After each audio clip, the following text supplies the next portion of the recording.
pretty good movie, but it was definitely weird at times. There was also some unnecessary stuff in it. Like, of course, we find out these guys are like very terrible, awful serial killers, just bad people all out. Because, obviously it's a horror movie. But at first, they're like really nice, which, no surprise, that happens in all horror movies. But what is a surprise is that one of the main characters is rude to them for literally no reason.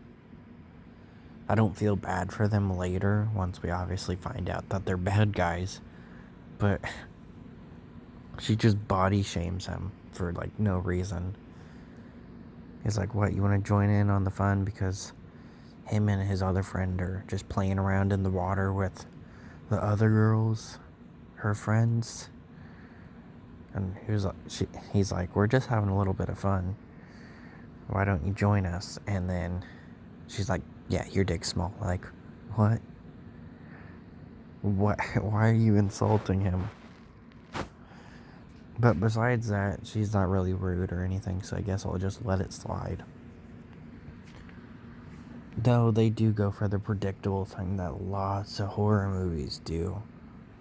I knew it as soon as it happened. She finally escapes, and she gets to a house, and it turns out it's the killer's house. Anyway, she actually manages to survive the whole movie and kill all of her captors.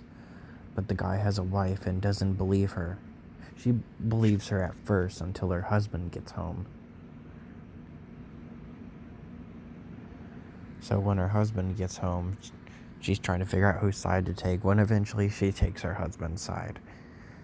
She ends up fighting for her life with one arm in a pool because her other arm is broken and has a bone sticking out of it. And she ends up taking her husband's side for whatever. Even though all he has is a little scratch on his face. Like, obviously, she had self-defense wounds, but whatever, believe your husband. I get you're married to him and all, but that's just crazy how you believe your husband over this random stranger that came in the house. Perfectly fine. Didn't do anything wrong. But as soon as your husband comes in, she starts throwing stuff and freaking out.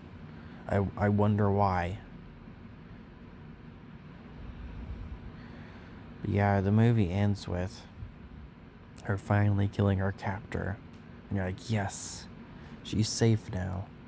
Nope. No, she is not. Because the wife comes outside with a fire poker and hits her in the head. And the screen goes black. And the movie ends. And also the wife calls her a fucking bitch. So there was that. Oh, and I also thought it was weird that when she killed one of the guys, there's Ethan and Johnny, and then there's other guy that's barely there. And he's the weirdest one out of them all. She ends up killing him from coming behind and quietly attacking him. She doesn't announce herself or anything. But later when she goes to kill Johnny, he says, get off her, you freak. And then, obviously, there's no surprise now. She didn't, do it with the first guy. She just attacked him. Even though he had a girl too. But with this one, she had to say, get off him. For whatever reason. So that ends up, causing a struggle and getting a few of her friends killed. Oh, and there's also this guy that we see for like one scene in the beginning of the movie. He's a bit of a controlling boyfriend. At the same time, I kind of understand his anger, but what he does is not forgivable or excusable at all. Like, his girlfriend left him for 2 months to go on a modeling tour. And then soon as she's back home, she decides she wants to go on a trip with her friends. That is a bit of a jerk thing to do, to just never spend time with your boyfriend. They should have talked it out and be like, yeah, after this trip's over, we can go to a restaurant or something.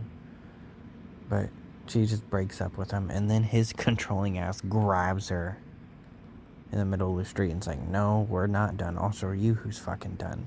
It's like, pretty creepy. Wouldn't have been surprised if he was the killer. But the one girl that has like military experience punches him, and that is it until the movie's almost over. When Kate is finally going to escape, she has a flare. Though she didn't really need the flare because she ends up just running in the road and standing in the road. Obviously, they have headlights, so they would have been able to see her without the flare. I thought she was just going to use it to get the car's attention. But anyway, it ends up being the guy from the beginning of the movie. And Ethan survived for like the second time. And they end up fighting. After he asks where Tori is, which was his girlfriend that he was rude to earlier. And he says, "I got something for you." And then Ethan just watches him get a weapon out of the trunk, and then they fight. But we never see what happens, but we do hear a scream. Speaking of screams, during this movie, they try and play off screams as foxes. Like, there's two different scenes.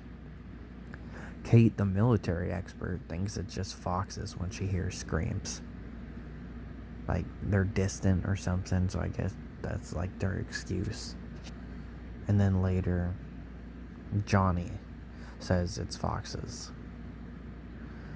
Sure, he's one of the killers, but whatever. And Charlie goes along with it anyway, because he told it to Charlie. Oh, and then there's this other guy that's like a piece of crap too, who you think might be the killer. And he's a bit abusive to his girlfriend as well. He doesn't actually hit her, he just screams at her. So more emotional abuse. Just a piece of crap all around. They also set up traps for whatever reason. That ends up getting Charlie caught, I think. I think that was her name. There was like 6 women and then 2 other women from the other camp. So it's hard to keep track. And then most of them don't even survive that long anyway.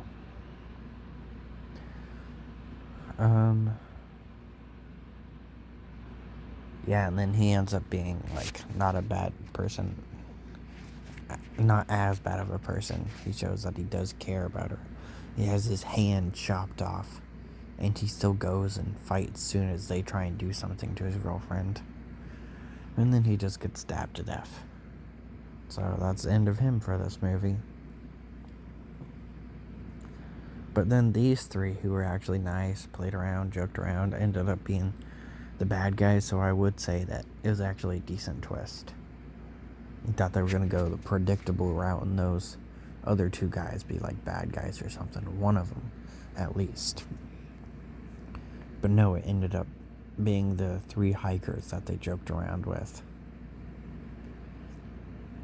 But yeah, it was definitely weird that the guy from the beginning of the movie just happened to be driving around near where they went camping, even though, you know, they didn't tell him where they went camping. It was a very different movie, but I did enjoy it.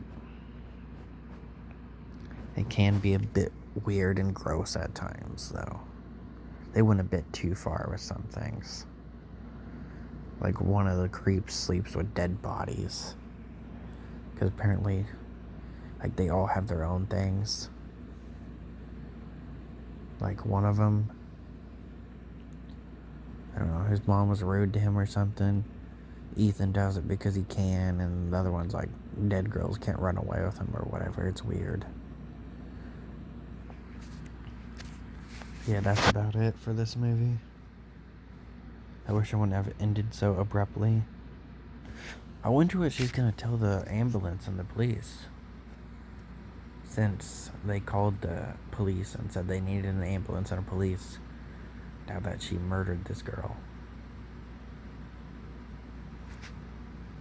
She's gonna tell the story and, like, just leave out that her husband might have been a bad person, or explain the story and then realize, oh shit, maybe she actually was telling the truth. I think that would have been a cool scene to see, but no, it just ends after she kills the girl.